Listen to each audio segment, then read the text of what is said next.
Hoopball podcast listeners. Are you a fantasy expert and want to write or podcast for Hoopball? Do you have aspirations of covering a team? Are you a master of sales and want to earn some cash on the phones? Well, we've got good news.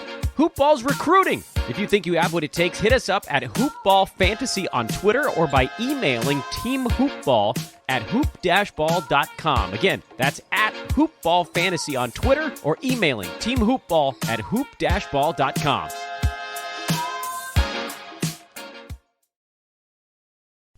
The following is a Hoopball presentation.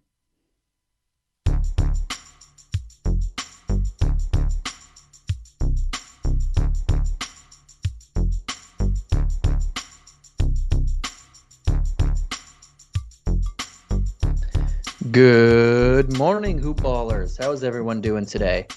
Welcome to another edition of Hoopball DFS Today. I'm your host, Santino Cacone, and I'm joined by the one, the only, Michael Apatria. How you doing today, Mike? I'm doing well. Recording this the night before, so we're hitting this up on Tuesday night. And Santino, I almost felt like DeAndre Ayton on this podcast because I was a little exhausted, so I was napping prior, and I almost missed my test, and showed up to the game after the first quarter. No, but luckily that's the good thing about recording a podcast. One of your best friends, you do all your research prior, you take a small little nap, and then you were able to just text or call my girlfriend and be like, get this idiot up. So, yeah. My phone wasn't ringing. I couldn't get a hold of you. I was like, what is this guy doing? I called her and she picked up, and we finally got a hold of you. She's been great lately. Now we're on the same page. So I'm glad we mended fences there. There was no broken fences, but I've seen the light lately. Santino and my girlfriend, they feud. It's a love-hate relationship between them two. You're gonna have to show her the pod though, because I'm shouting out the now more love side of. You know what? It. Listen, I always tell her I give her I shout her out and I show her a lot of love on the pod, but she's not gonna hear it unless she listens. So that's up to her to be out there and support the pod. And then she'll hear her compliment and she'll hear her shout out if that's the case. But she doesn't believe it's real, but now it's out there in the ether, so it's real, Liv. Yeah, the tooth fairy, Santa Claus and Santino compliments are probably all lumped together in the same kind of fairy tale hood. Wait, the other two aren't real? That's besides the point. But anyway, yeah, we're recording the night before. We just finished a barn burner. Someone was sleeping through it. I can't believe it. It was one of the best fourth quarters I've seen in the bubble. It was absolutely fantastic. The Mavs and Blazers game. The Mavs were actually trying, which is hard to see unless you're fighting for a playoff spot. You don't really see that lately. Team actually trying to get a higher seed. But the Blazers and Dame, at one point in the last 5 minutes, they made 6 straight threes back to back, and the last one was capped off by Lillard's shot that was from the logo again. He just pulled up and said, I'm heating up, and just took it. It bounced off the rim, went about 10 feet in the air, and then nothing but net after that. And it was just like, wow, this game is incredible, man. Yeah, well, it's a good thing. I had that recorded and I was planning on watching it. No surprises for me on that one, but no, I'm joking. I didn't tell you who won. I didn't say who won. I just said it was a barn burner. No, man. And you know what? If I were to wake up from a nap and you were to tell me that there was one game on that slate that ended up being close barn burner and have like a ton of interesting action going on, it didn't surprise me whatsoever. That's that one. I mean, I as far as DFS. Loaded up on that game. I played a ton of Dame. I played a good amount of Luka. We were talking about it prior to the slate. Sprinkled in some Porzingis. You could just expect that. The teams like the Mavs, they're dangerous walking into playoffs, and they believe fully into just having a lot of momentum going in there, and they could definitely look to upset somebody, and that's what they're hoping to do. It's going to be tough at that 7 seed, but hey, you have it clicking like this, the way Luka and Porzingis have been playing in the bubble, they might be playing like the best 1-2 combo in the bubble. Maybe not the best team since they arrived in the bubble, but definitely I think the best 1-2 combo. Yeah, and there's not many teams that have been distinguishing themselves as being an elite team right now in the bubble. Take out the Suns, and no team has, like the Lakers, the Clippers, the Nuggets. Everybody out west hasn't looked that great. But we'll see how it is when playoff time comes. But right now, it looks like it could be anybody's game in this bubble. And spoiler alert, sorry, buddy, but the Blazers did wind up hanging on that hunt of the game. And now they are actually the 8 seed. They have a half game over the Grizzlies, the Suns, and the Spurs. The Grizzlies are playing themselves out of the playoff, not only the 8 seed, but possibly out of the playoffs. The Spurs and Suns and Grizzlies and the Blazers, they all have one game left. But the Grizzlies play the Bucks. The Bucks might not play anybody. The Blazers play the Nets. But I said I don't know who the Nets will play. But if they bench their guys, we've been seeing what I don't know how to explain this. Can you explain something before we get into something? What is going on with the bench of the bench of the bench of the Nets? I don't understand it. I imagine it being something like the scene in Space Jam where they all just touch the basketball and get their powers back, something like that. Because TLC, Timothy Luau-Cabarrot, this guy's a walking bucket when he wants to be, I guess. I didn't know that he had it in him, but I think he had like 12 points within the first 5 or 6 minutes of the game, not even actual points, not DFS points. And that game did not go the way I expected. I did not expect a 20-point lead coming out of the gate in the first quarter, second quarter of the game. But credit to the Nets. Maybe a couple of them are trying to get into Katie and Kyrie's good graces so that they can stay on this team next season. Yeah, they're playing out of their minds. And it's funny to see. But yeah, let's get onto this slate, man. Spend a little time bantering. I liked it. We're talking about the basketball and what we've seen, talking about the bubble. Maybe at one point we'll talk about who we think might win the bubble MVP, because they're actually giving a bubble MVP award now. So that's awesome. But this slate to me is ugly, man. This slate that we're about to break down, these 4 games, is just I almost don't want to touch it at all. But we're here. And we got to touch it anyway. So let's jump into that first game. Right now we have no lines for any game.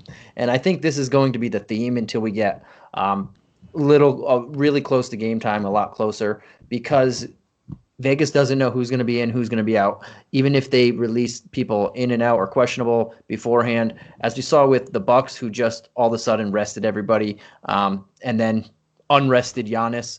It's there's just so much madness going on right now. We're in wacky season, guys. This is the NBA silly season. It happens every year. This just so happens to be inside of a bubble, and we weren't fully expecting this because of the long layoff. We thought maybe they're going to try and use these 8 games to get ramped themselves back up, but not every team is doing that. How do you feel about that? I mean, we're used to seeing this in April. Not necessarily August. And, the best way I would describe it and, treat it as is week 17 of the NFL season. It's there. Teams are playing. We don't know if we're probably not going to see all the starters. We don't know. Maybe some guys might be going for certain accolades or, vying for a playoff spot, and that's where we could consider them. But it's very risky and it's murky times. And if, I would say limit your bankroll and what you're playing with if you're not sitting there watching, lineup block, you're not on Twitter checking all the updates, because it's very volatile. And you could sink your lineup before it even starts if you play a guy that gets late scratched. Yeah, and most teams, like I said, the Mavs were one of the few who are playing for a seed, but most teams aren't even playing for a seed unless it's fighting for that playoff spot, because they're in the bubble. Home court doesn't mean anything anymore. You're not going to get extra fans in there or in your regular court. But yeah, let's jump right into this first game now. It's the Pacers versus the Rockets. And this starts at 4 p.m. Eastern time on Wednesday, guys. And right now, the news that we have is Westbrook is most likely going to sit for rest purposes. He played on the first half of the back-to-back. They don't fully have him as sitting right now, but it makes sense to sit him on the second half of the back-to-back, especially after they lost. With that said, Harden should be back in the lineup. Daniel House is probable with a toe injury, and Eric Gordon might play. He's trying to play tomorrow through that ankle injury and get back on the court. On the Pacers side, we have TJ Warren. He's definitely out with a foot injury. And then we have Malcolm Brogdon, questionable with a neck injury. Oladipo, questionable with an ankle injury. And Miles Turner, questionable with a neck injury. So heavy boppers out here already that might not play, might play. Mike, give us some insight on what you see in this first game and in NBA silly season. Yeah, so I guess we'll start with Houston. Yeah. Them being on the back-to-back, you touched on the big news. Westbrook most likely going to sit, and with Harden playing most likely, what to expect from him is probably what we saw from Westbrook today. Westbrook played about 28 minutes, didn't get a full complement. We know these two guys, though, they can get it done still in 28 minutes. And when we're just talking about obvious risk associated with anybody that we pay up for on tonight's slate, and that will be it, because none of these teams that are playing tonight are playing for anything. You touched on that. We have 4 teams in the East right here. The East is pretty much entirely spoken for. Yep. Nothing's changing over there. And the teams in the West, they're already in the playoffs, so we don't need to worry about anything over here. So I don't mind looking at a guy like Harden, even though he's 11-1, even though we're not getting a ton of minutes, just because he still probably has the highest upside out of anybody on this slate, even in limited minutes. In 28 minutes, he's a guy that can go out there and get 50. So as much as you don't want to pay 11-1 for a guy that's going to be limited, there's not a better guy to pay for 11-1 for and have to be limited than James Harden. So he's still on my radar. As far as some of these ancillary pieces, we might end up seeing a couple of these other guys get ruled out a little bit closer to lock. Covington being a guy that kind of played, so might end up sitting again. But you got to keep in mind, these guys that are actually in the rotation, even though they're second unit guys, they might be limited as well. So it's tough to trust any of those ancillary guys. You might want to wait and see, especially with it being back-to-back. But you'll probably end up seeing like a guy like DeMarre Carroll play a few extra minutes. Eric Gordon's hoping to play in this one, so he's going to end up siphoning a few extra minutes. So it's tough. I would say Harden, Jeff Green, probably be one of my other top options, and then maybe like a guy like DeMarre Carroll. Ben McLemore's price getting up to $5K, a little too high for my liking. We're going to have some other value spots, and I just don't trust that he's going to go play 30, 40 minutes on a back-to-back. Okay, man.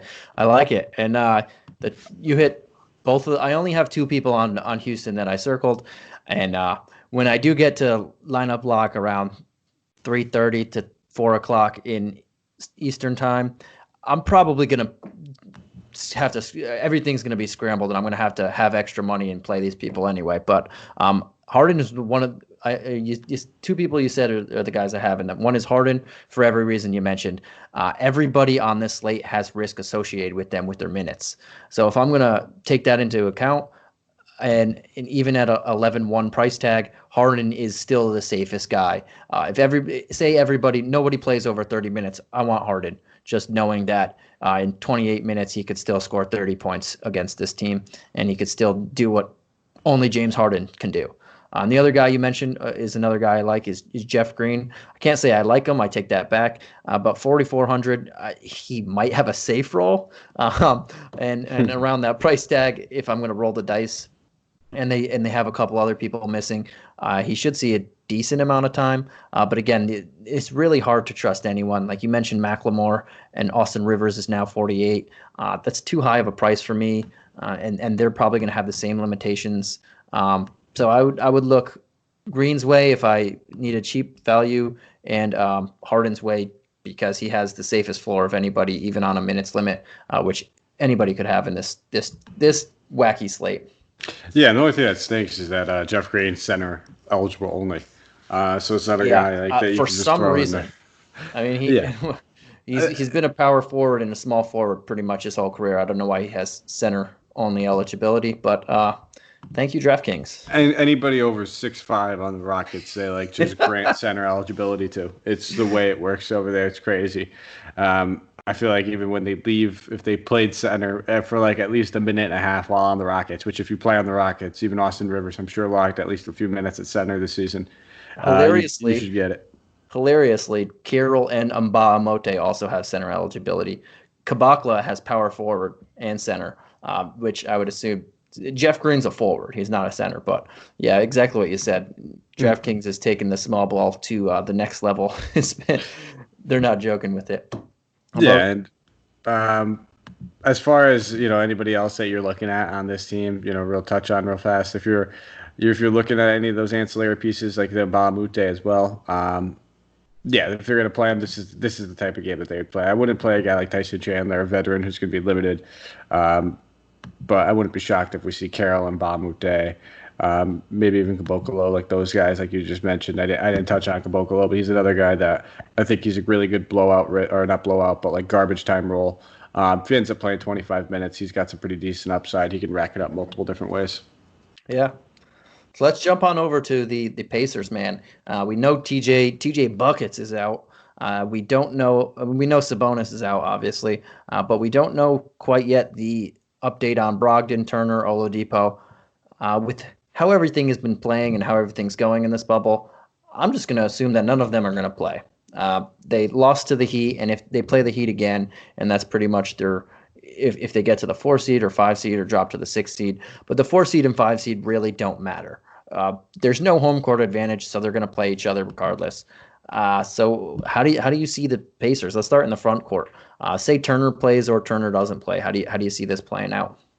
Well, if Turner does play, I'm not expecting a full complement of minutes. I mean, I probably wouldn't expect a full complement of minutes from him in this matchup had it be a playoff game, just because it's tough on centers with the small ball. So he's not a guy that I'd have on my radar either way.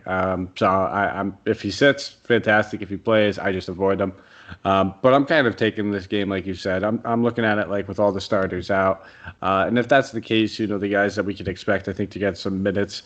Goga, they are trying to work him back into game shape, but he is going to be a part of this rotation.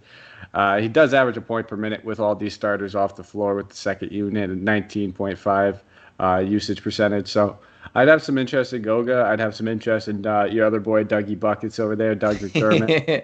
I'd expect him to get some halfway decent run. Aaron Holiday.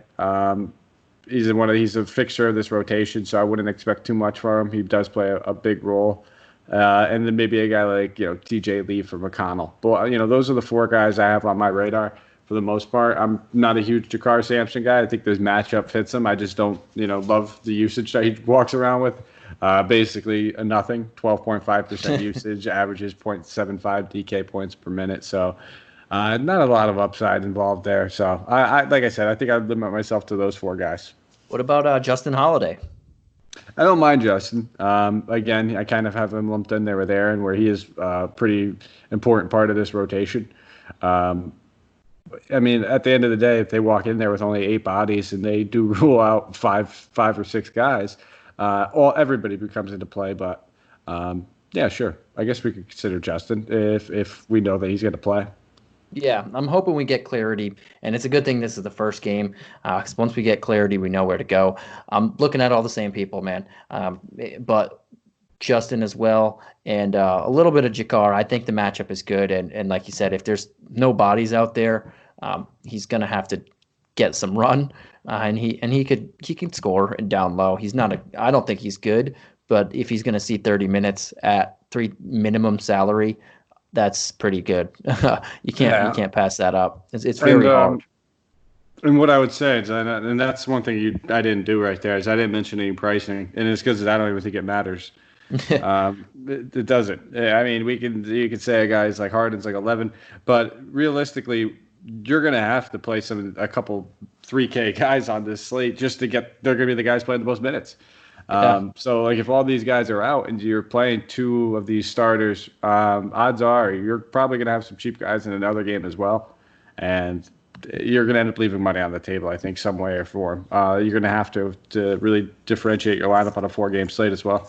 Yeah. And to me, the my favorite two guys on the Pacers, if everyone sits, are I think they do play TJ McConnell. They like him, and I think he'll get some run. And he's a quality point guard whenever he gets the chance, and this is a good matchup for him. So I like him. And you mentioned Dougie McBuckets. I don't think he's too prime in the rotation to not get 25 to maybe 30 minutes.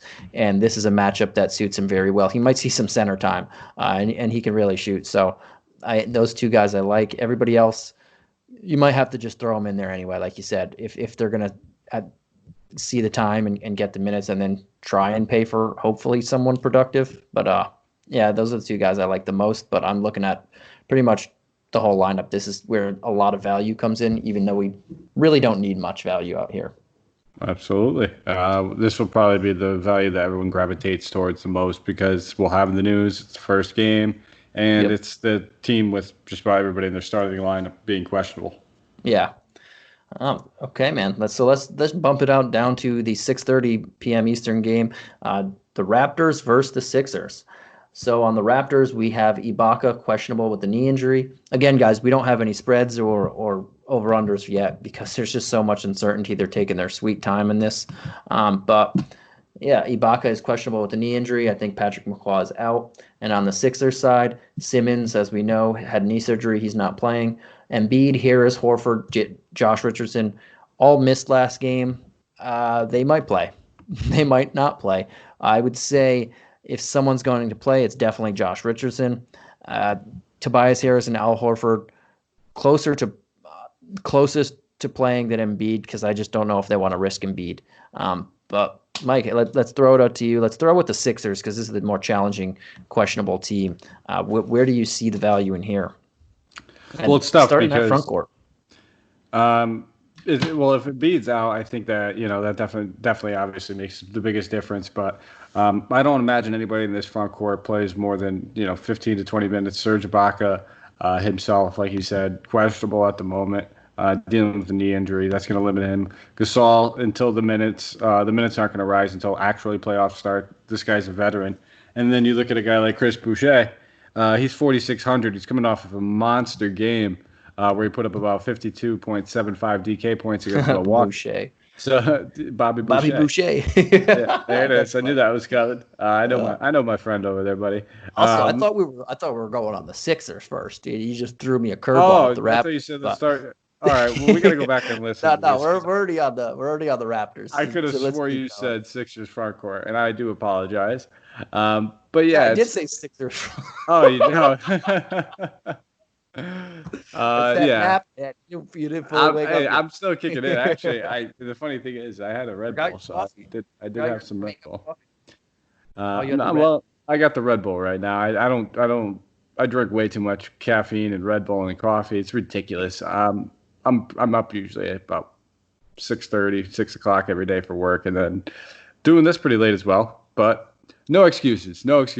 I gotta be a little bit better on this. That was a slip up, but those are the three guys I guess we're going to be considering. And the guy I have the most interest in, obviously, would probably be Boucher out of those three, just because he has the most minutes upside. He's a fantastic point per minute producer as well. And does he show no mercy?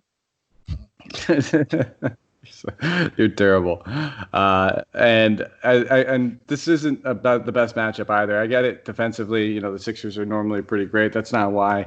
Sixers have been playing at like a pretty slow pace since they got back into the bubble and been struggling. But one thing that they've been doing is limiting the amount of possessions opponents have been having. So it's not generally a spot I'm targeting for that reason anyway. Especially when we're talking about paying a premium for Kyle Lowry, 8,600. For the backcourt, I don't think I'm really looking at too many people in this Toronto backcourt. I'm gonna have to see how my builds end up, falling and shaking out. But at the moment, I'm not looking at anybody in the backcourt. I'm really just looking at a little bit of Chris Boucher and maybe a guy like Terrence Davis, Rodney Hollis Jefferson. I want to see what this news happens because I'm expecting somebody to end up sitting. I believe the Raptors have 2 games left, if I'm not mistaken. And if that's the case, we might see them do something like what the Clippers did. Kyle Lowry sits in one of them. Fred VanVleet sits in the other. It's something worth monitoring. Yeah. So they both sat the last game.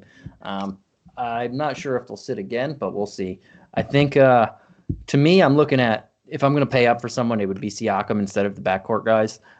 He's put up the best games against the Sixers on the season. I know that in silly season that doesn't mean too much, but he's put up nearly 40 points in the 3 meetings against the Sixers. So if I'm going to pay up for someone, it'd be there. Boucher at 46, if Ibaka doesn't play or Gasol doesn't play or Siakam, anybody doesn't play, he just proved that he can put up over 50 when given the minutes, and in a good matchup as well. I don't know who's going to play on the Sixers, so that's not bad. And you mentioned Terrence Davis. This guy is talented, so if I know that a lot of backcourt guys are sitting, he would be one I'm looking at for that cheap price. And I like Matt Thomas as well because this guy can really shoot the ball. He's shooting over 50% from 3 on the season. I know it was very, very limited sample size, and he's a rookie. But even in college, this dude can stroke from 3-point land. And if given the time, say that they're really just throwing their starters out there for 15, 20 minutes, maybe this guy sees another 25 minutes, he can really bring back value and really shoot the 3. So I liked him there as well. But yeah, we need to know the news because NBA silly season's upon us, and it's very hard. But there's not many. I don't want to pay up for Lowry or Van Vliet as well. Yeah, and if you did want to pay for one of those guys, and we have the news that they're playing, I don't necessarily. I'm going to say it, and it's a trademark phrase. I don't knock it. Yeah. But you're going to have to. We're going to be paying up for guys that we're expecting to be limited. So why not take advantage of, like I just talked about, a few of the guys I like more in that Indiana game would be the guards. It might be like Dougie Buckets, might be TJ McConnell. So I might opt to spend up at my forward spot. And I already know I'm spending up on James Harden. So I'm not going to have a lot of guard spots open for these guys the way that my Bills are initially starting to look right now. It's the night before. We're going to get more news, but it just doesn't seem like it's going to work for me. Yeah, that's how I'm looking at it as well, man. All right, we're on the same page right now. Let's flip on over to the Sixers for real this time. Should I call them the 76ers? Yeah, maybe help me out a little bit. But I mentioned Embiid, Harris, Horford. We don't know their status yet. It looks like Josh Richardson is definitely going to play. He was the only one that was out for quote unquote rest. Everybody else is out with an injury, so I don't know what their status will be. But what do you make of the Sixers, and who do you think is most likely to play if they play out of Embiid, Horford, and Harris? The most likely to play would probably be Tobias Harris for me. He said he's dealing with an ankle injury, but since 2017. Yeah, Embiid's the big questionable one. If he's the guy I'm expecting to sit out of everybody the most. Horford being the savvy veteran who they pretty much know his role. And the important thing about Horford is if Embiid's actually hurt, you need Al Horford. That's the insurance policy that they're paying for right now, considering when Ben Simmons is healthy, they're taking him off the bench just to be a backup. That's kind of changed with the Simmons injury now that he's done for the year pretty much. But he's going to be a major part again. So I would expect Harris to play out of anybody. You hit Josh Richardson, I expect him to play fully. But I'm just hoping that, if Embiid gets ruled out again, if people go back to the Kyle O'Quinn, that's something I would expect because that's the thing. We joked about it. Steve and I, I know we talked about it today as well or afterwards, but Steve and I joked on the pod with the random Kyle O'Quinn game, and the dude almost put up a triple-double. It's hilarious. But... and that was, and I was underweight on him just because whenever Kyle O'Quinn is chalk, it generally doesn't end well. And if we see that Embiid's ruled out, it will, and Horford's still in there, people are still going to want to play O'Quinn. They're going to expect some sort of limitations. They're going to see the box score, see that this dude just basically dropped a triple-double, and he'll probably come out and play 16 minutes, and then fall flat and get like 7.75 DK points. That happens. That's like his trademark thing. He really needs the entire starting lineup to be out, and there'll only be 8 man in the rotation, and then that's really when you could be confident in them. But I'm probably not going to be going to guys like Shake Milton. You got to imagine playing pretty much the full game almost today, 30 minutes. That he'd be a guy that'd be candidate just to maybe take a little bit of extra time off. So maybe we look at a guy like Raul Neto, but. I don't have a ton of interest in a lot of these Sixers. It's just really upsided. I would say Tobias Harris would probably be my favorite play on there. And then maybe we can go back to the Alec Burks well. Probably those two guys top play, and then just keep an eye on the news. And I think once we find out if and who is sitting, that's when we could open up some other positions. But a lot of these bench plays that we were looking at today aren't going to be as enticing if even one or two bodies are back in the starting lineup. Yeah, I'm with you. I think Harris is the most likely to play, just because Embiid's injury history. They just lost Simmons.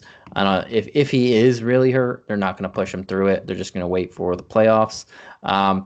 Horford, he's a veteran. He's the elder statesman on the team.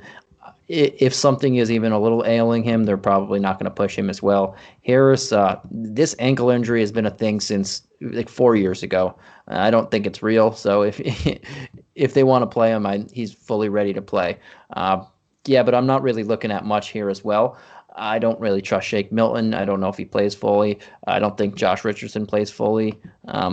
But if I get that he's the only starter playing, maybe I'll look his way. I do like Alec Burks a little bit. He's been playing great. I think he dropped another 34 DK points again today. He scored over 23 straight games. So if he's going to be the lead guy again and get this funneled usage, I'll look his way. And another guy I like is Matisse Thybulle, more so on FanDuel too because of his steals and blocks potential. But he's a guy that's just pretty good. So I might look his way, thinking that if he's going to see 30 minutes, but to me, I would really mainly stick to Alec Burks, and then the rest is possibilities. Yeah, and I think if a guy like Richardson plays, it only helps Burks due to ownership. Everybody was on him today because once they heard that Josh Richardson wasn't playing, you knew he was going to get funneled usage with all the other starters out. He's still going to get usage no matter what. Maybe a couple of shot attempts and maybe second unit usage. So give me a little bit of a price boost and lower ownership, and I'll still take that at 4,900. I think that's a fantastic price tag for him. Yeah. And if Harris plays, he's gonna shoot, so he's not bad at either. And we're gonna wind up having a ton of money to play with at the end. So he's not a bad option if he plays at 8K. Absolutely, brother.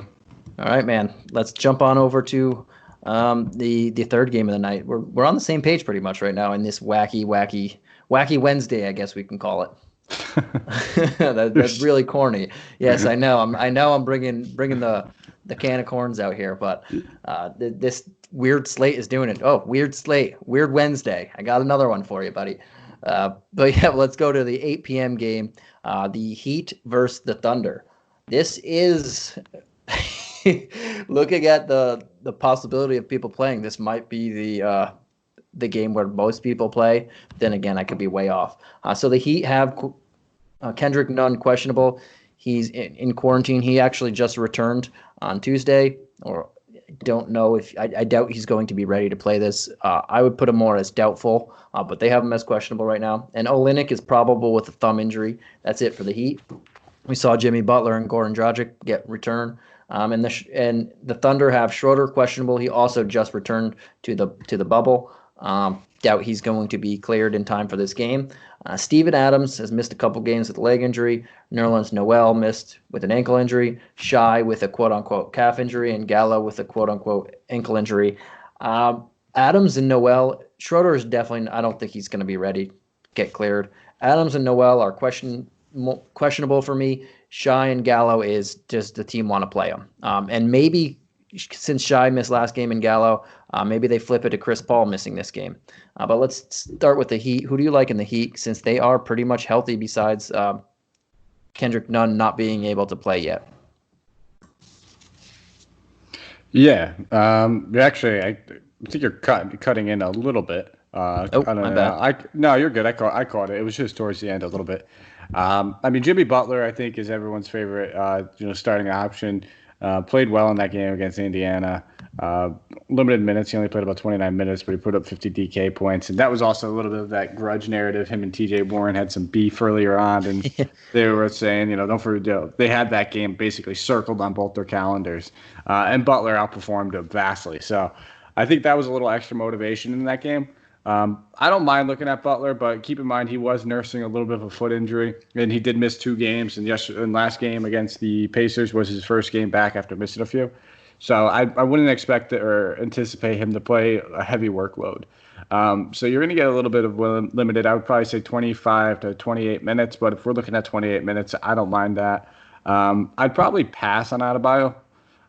If we hear that, both Adams out, if we hear that Adams is out and Noel are both out once again, then he definitely pops into consideration. But he's been shouldering a lot of this team throughout the entire bubble.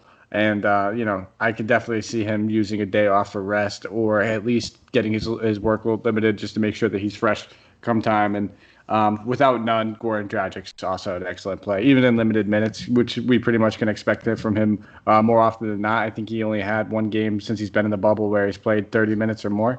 Every other game's been under. So a guy that could easily shoulder 25 minutes and still get us to where we're looking. We're not paying a premium. So I think Dragic would probably be my favorite play at 5,300.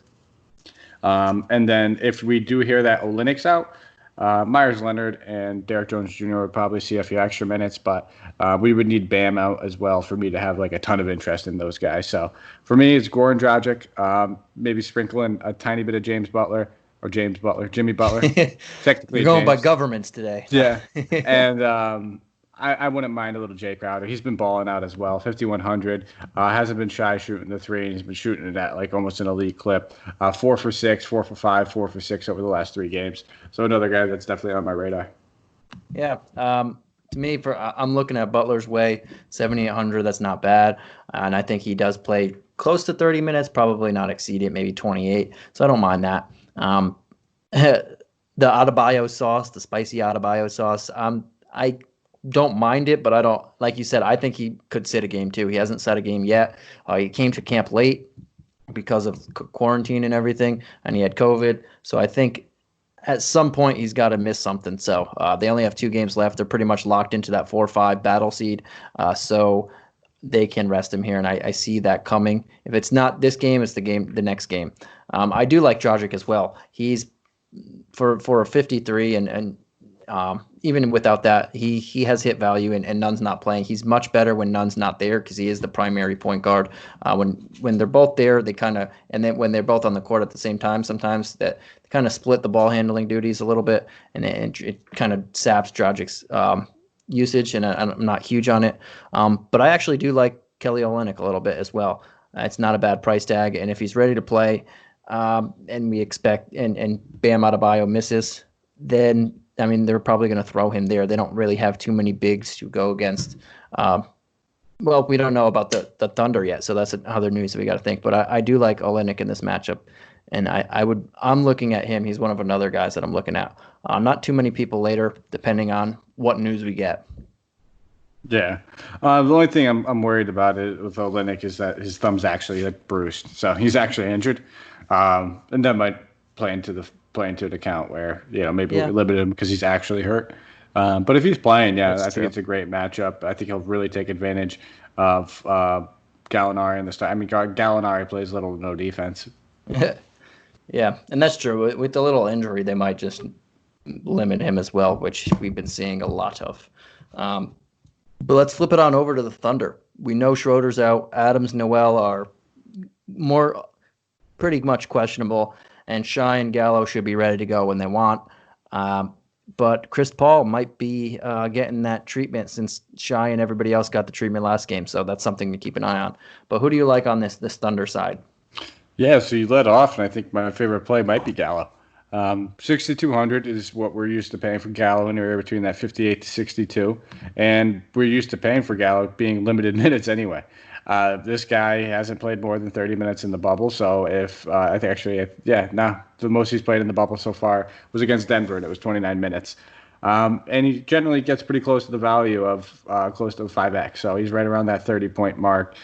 He played very well in this matchup earlier in the season, played 33 minutes, dropped 45 DK points in that, so 6,200. If you're telling me Gallo's playing about 25, 26 minutes, I think that's fair, and I wouldn't mind spending the money on him in this matchup, especially if a guy like Chris Paul sits and he sees a little extra usage. And now Shea, I don't love that price tag at 74. If Paul does sit, Shea will probably be pretty chalky. and rightfully so. I get it. I'm not going to say don't play him, but I'd probably prefer to go to the Gallinari instead and get the ownership pivot a little bit on there, still get some exposure, save a little money. We are buying James Harden. We already mentioned that. But if any of those other starters sit again, I mean, Darius Baisley, he just blew up in that last one. Shot 8 for 16, put up 45 DK points, had 22 and 10 double-double. So he'll definitely be able to absorb some minutes in the front court regardless. And, if anything happens, let's say Gallinari sits, these other front court guys out, he's got to be a lock at 4,800. And Baisley actually put up 37 in the game before that DK points, back-to-back games of 20. So he's been playing really well. Mike Muscala might be another guy to look at 4K. Not too bad. He put up back-to-back games of 20, but I think Baisley's upside is better. And it's not much more expensive either. To me, I like Gallinari too. I think he's the play here. Sorry guys, if you hear my little puppy, he's going little bark happy right now. But yeah, I think Gallinari's the play here. If he plays at 62, that's not bad. This matchup really suits him. I'm definitely not looking Chris Paul's way at that price, and knowing that he's probably going to be limited, if not sitting as well. Shai is not bad for me, but that's a very high price tag for someone who you would need at least 50 points to bring a good value back in. He hasn't done that in quite some time now. I'm not huge on that, but again, if we're going point, just straight points, maybe, and I have the money, maybe I'll look his way. But if we're going point per dollar, he's not someone I'm looking at. Exactly, that's a perfect way to put it, and I agree. Yeah, and that might be the case because there's so much uncertainty here. You might be going straight points there, so we'll see how we go there. But yeah, definitely keep on the news with Adams and Noel and Shai and Gallo, and just see who's in, who's out. I think we should have more clarity before the 4:00 game, before lineups even lock in the first place. So that's something to keep an eye on. But yeah, let's run right into this last game, buddy. The Clippers against the Nuggets. And we have Patrick Beverley is out with calf injury. Montrezl Harrell's out. He just returned to the bubble. He's not going to make it for tomorrow. They think he's trying to, but I doubt it. And Andrew Shamet is out with a foot injury on the Nuggets. Barton and Harris are still out, and Grant is questionable with a knee injury. So let's start with the Clippers. Who do you like on the Clippers, and where are you even looking if you are? Yeah, well, I can't pay $9,500 for Kawhi Leonard when he is captain rest. Even if he plays, it's not going to be a full complement of minutes. I can't imagine it being much more than 28, and that's a little. If we're going to be talking about Jimmy Butler at his price tag playing 28 minutes, or Kawhi at his price tag playing 28 minutes, I'd rather have the point per minute Jimmy Butler. I think for the discount. So I don't think I'll end up on too much Kawhi Leonard. Paul George, 8,400 is a fair price tag. He'd be the guy I prefer out of those two, but I'm not all that high on either. Don't mind looking at a guy like Zubac at 5,800, just because he's another one of those guys, and that's kind of the theme you'll hear me talk about tonight, is he doesn't play a full workload anyway. If he gets his value, he's doing it in 25 or 24 minutes. That's literally all he plays, is either 25 or 24. Yeah. Since entering the bubble, it's been 24, 25, 24, 25, 25. So he's playing 24 or 25 minutes. I think that's worth betting on. I would take that to the house. So Zubac, I don't mind looking at center. And then it would be some of the ancillary pieces. All these guards out. I think we could take a look at Reggie Jackson. And then I wouldn't mind taking a couple stabs at Jermichael Green where I need to, get a lower owned value play in a certain spots. He would definitely just benefit from any of this front court guys being limited. You have any interest in Lou Will? That's a good call. I mean, the minutes are going to continue to be limited, but he's a stud point per minute guy. Where at 23, 24 minutes, we could see him just pour on points in that second unit. So yeah, I think that's a good call. I do have some interest in Lou Will. Kind of let him slip through the radar. I would prefer him over Reggie Jackson. So I like that call. Yeah, to me, that's where I would be looking is Lou Will. I actually do like Kawhi Leonard at 95. I know he's probably not going to play full complement, but he has played 38, 37 the last two. But I'm saying this now. Paul George didn't play the last game. It might be Kawhi Leonard's turn not to play, so that might be irrelevant by the time you guys hear this or by the time lineups start. But if I had to pick one of Leonard or George, if I had the money, because I think I might have the money, I'd rather have Leonard point per just overall production in this game, I think I would rather have Leonard. But we'll see what happens. If Leonard sits, Paul George at 84 becomes a really good price. Even if he's playing 28, 30 minutes, he's going to get funneled usage for that 28, 30 minutes. I mean, yeah, you mentioned Zubats. That's how you say it. Zubats. I got it right this time. I'm not huge on the 5,800 price tag, but yeah, he does get his production in half a game. As you mentioned, you broke down his minutes there, so he's not bad. And there's not a boatload of center options that might be able to get a decent run that you know of and lock it in there. So I wouldn't mind looking his way either. All right, man. Let's jump over to the Nuggets, the last team of the night, though. We have Barton and Harris out still, and Grant questionable. What do you like on this Nuggets team, and where do you want to go? Do you think they play? They didn't really play much against the Lakers. To me, I don't think they play much against the Clippers as well. So have at it, buddy. Yeah, I'm kind of in the same exact boat, and I'll be looking at the same guy I was looking at last time, and it's Jamal Murray. Simply because he's the guy that has the least amount of bubble time in. Probably looking to just stay a little tuned up, get a few extra shot attempts. All these starters you touched on that did have limited minutes. But if you look at all the starters, the person that took the most shot attempts out of them was Murray. He had 10 shot attempts in limited minutes. So he'd probably be the guy I have as my number one. I won't be looking at Millsap, even though Grant's questionable. Still probably not going to have too much interest in it. This guy, he said at the beginning of the season, before it even started, he has no problem resting as often as possible. He is okay with that.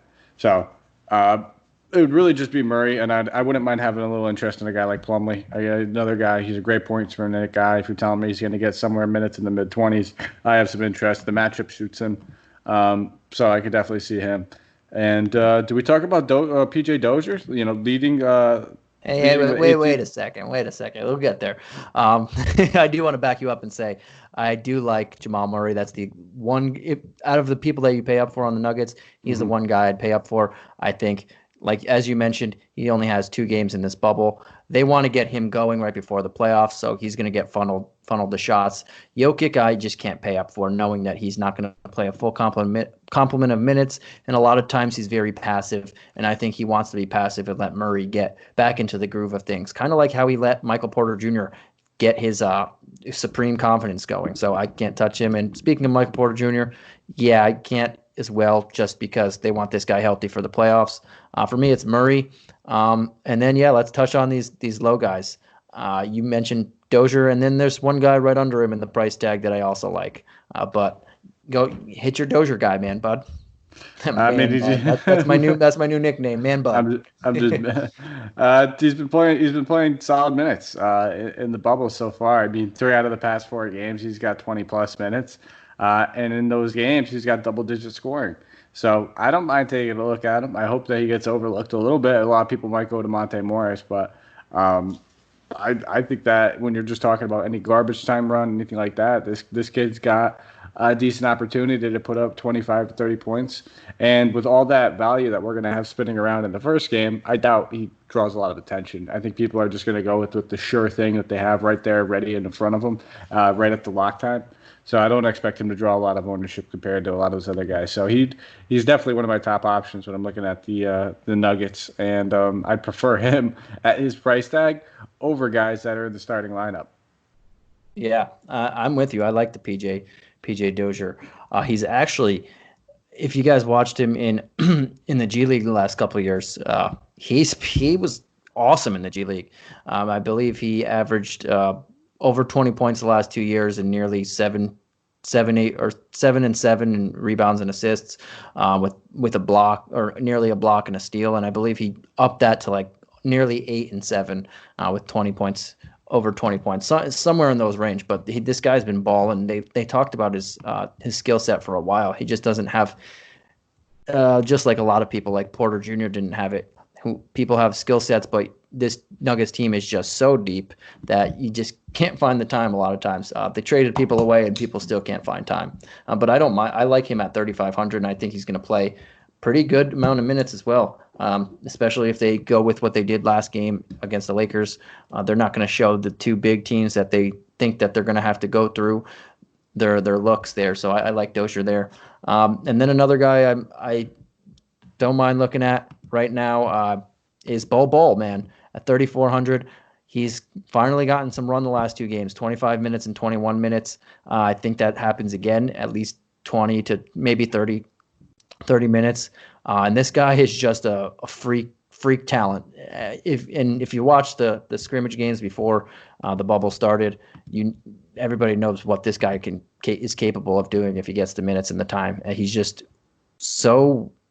he plays so weird. Like watching him play and his movements is just so. It looks so unnatural, but he's a baller. It's very you don't usually see a 7-2 guy move the way he does.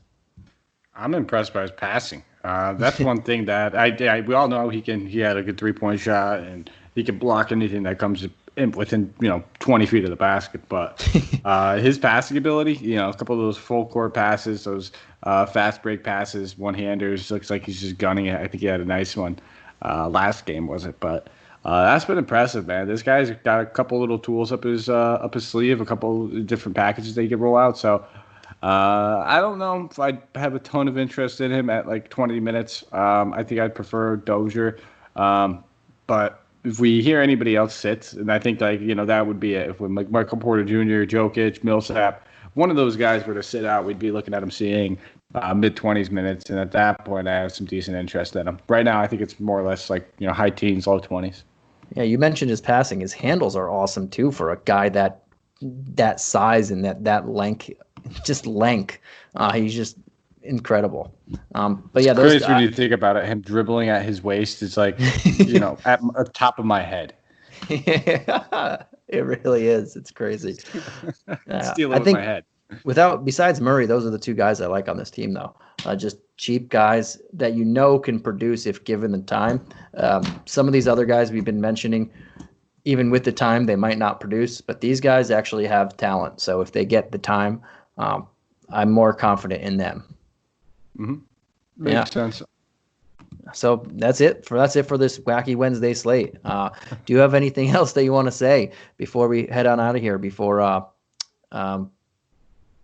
I would say, how about we never call them Wacky Wednesdays anymore? We'll start with that. I think that should be very Don't important. make it weird, bro. Don't make it weird. Our listeners are probably sitting there agreeing with me, let's not do that anymore. We'll have to figure out a different Wednesday for you. Don't give me these wacky. Yeah, look at you. Yeah, you almost did what I did. Yeah. Don't give me these weird Wednesday slates with half the league is out, nobody's playing, and the games they're giving me 4 games with I might be starting on a team and seeing 10 minutes. I don't know. Yeah, and that's another. I'm glad you brought it up to how wacky this Wednesday slate is. I don't think you've said that enough, but seriously, guys, really limit your bankroll on games like this. It's not worth investing heavily into when we really don't know what's going on. I don't even think the coaches know. We're in unprecedented times in a bubble right now, and these teams have nothing to play for. So I'd say if you want to get a little action, maybe shied away from your cash games because everything's pretty much going to be a GPP. We don't know who's safe and who's not. So maybe you play a couple of GPPs, you limit yourself to a single entry, and you throw a dart in there. Something like that. But I wouldn't go too crazy on a slate like this, guys. It's really risky. Yeah. And if you're not comfortable going on a slate like this, there is something that you could be comfortable in, and that's MyBookie, guys. If you haven't checked it out by now, go to mybookie.com and enter the promo code HoopBall. That's HOOPBALL. They will match your first deposit 100%. And again, if you're, as Mike said, if you're not confident in this, another word that I can't think of right now, Wednesday slate, put some wagers on MyBookie when we actually get some lines out there. And if you like what you see, so that's something that you are going to want to do. And don't forget to check out manscaped.com as well. Enter the promo code HoopBall20. That's HOOPBALL20, and get your lawnmower 3.0 I've been saying it every time I'm on this podcast. I cannot endorse it enough. It's absolutely phenomenal. I know Mike has one, and he got his the Perfect Package 3.0 in there, and he was just raving about it the other day. It's like, dude. So he can tell you about it. Oh yeah. And let me just say, the conditioner, it's like a nice, like, it's like a leathery, but like a nice fragrance, of like leathery almost kind of smell. I don't know if I'm I'm not giving it the justice it deserves, but it's a very masculine scent. Needless to say, but it still smells great. I like it, man. I'm obsessed with this stuff now. I always talk about it as a luxury. It's one of those things you didn't know you needed it until you have it. Now I am a reoccurring member. I will get a subscription package. They got me. They hooked me, and it was all with the 20% off and the free shipping. Who knows? Maybe I wouldn't have tried it. Hook, line, sinker. All right. So that's a great way to end it there. So on behalf of the Hoopball team and Hoopball DFS today, before we go, let me tell you guys, we got a lot of stuff going on Hoopball. I've been saying it a lot when I was on here, but we have so many team podcasts going. If you check out our website, it's completely different. It got revamped. It's awesome now. Hopefully y'all like it. And we have a ton of different team podcasts going out there. We have Today in Sports betting on every sport that's playing right now every single day, just like DFS is going every single day. We got box score breakdowns. We got fantasy stuff going on still. We have a ton of stuff. So come check us out on Hoopball if you haven't. If you're just listening to these podcasts, go to Hoop. Is it dash or is it the slash? No, it's the dash. Hoop-ball.com. I always get the slashes and the dashes mixed up, but hoop-ball.com, and check out our website. We're doing big things there, guys. We're on Twitter, Facebook. We have a new Facebook page. We have an Instagram page now. Come check us out. But yeah, so on behalf of everybody in the Hoopball DFS Today podcast, I was your host tonight, Santino Cocone, and I was joined by the wonderful, terrible friend of mine and Michael Patria. It was great. It was awesome to have you on tonight, dude. I was so thrilled to do this with you. As always, buddy. Me too. All right, guys. Have a good night, and good luck in this weird Wednesday, this Wacky Wednesday. Yeah, buckle up, and this is all hope Santino stops calling it that. I'm gonna put it on our Twitter, the Wacky Wednesday slate. That's all it's gonna say is for the description. But all right, guys, that's enough. Have a good night, guys.